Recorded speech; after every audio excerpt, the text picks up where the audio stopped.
అందరికీ నమస్కారం. సిబ్బందిలో సృజనాత్మక శక్తిని పెంపొందించి వివిధ రకాల అభివృద్ధి కార్యక్రమాలు విజయవంతంగా ముందుకు తీసుకోవడానికి కావాల్సిన ఇన్పుట్స్ను అందించడంలో అప్రిషియేటివ్ ఎంక్వైరీ థియరీ చాలా ప్రముఖ పాత్ర పోషిస్తుందని చెప్పడంలో సందేహం లేదు. 25 సంవత్సరాల క్రితము మేము నేర్చుకున్న ఈ సిద్ధాంతము ఈ 25 సంవత్సరాలుగా వివిధ కార్యక్రమాల్లో ఆచరిస్తూ ముందుకు సాగుతూ ఉంది. అందువలన ఒక్కసారి దాన్ని గుర్తు చేసుకోవాలి అనే ఉద్దేశంతో ఈరోజు మీ ముందుకు తీసుకురావడం జరిగింది. ఏ కార్యక్రమం తీసుకున్నా కూడా అందులో ప్రధానంగా 4 దశలు ఉంటాయని అప్రిషియేటివ్ ఎంక్వైరీ థియరీ చెప్తుంది. అయితే 5వ దశ కూడా చేరినప్పుడే వాటికి సంపూర్ణత చేకూరుతుందనే ఉద్దేశంతో 5వ దశను కూడా చేర్చి ఈ 5 దశలను విజయవంతంగా ఆచరిస్తూ వస్తున్నాం.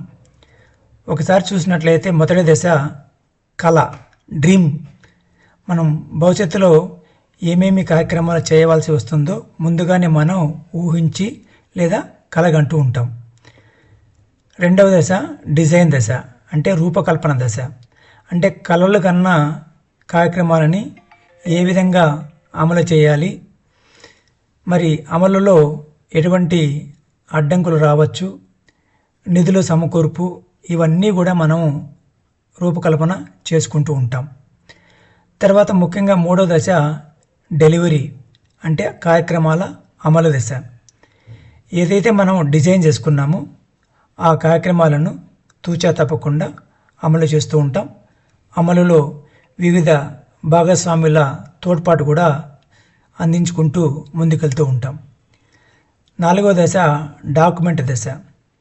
అయితే ఇందులో అమలుపరిచిన కార్యక్రమాలని పూర్తిగా ప్రగతి నివేదికల రూపంలో తయారు చేసుకుంటాం.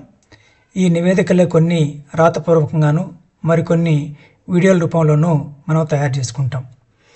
తర్వాత చివరిది 5వ దశ. ఇది మనం డిస్ట్రిబ్యూషన్ దశ లేదా పంపిణీ దశ అనొచ్చు.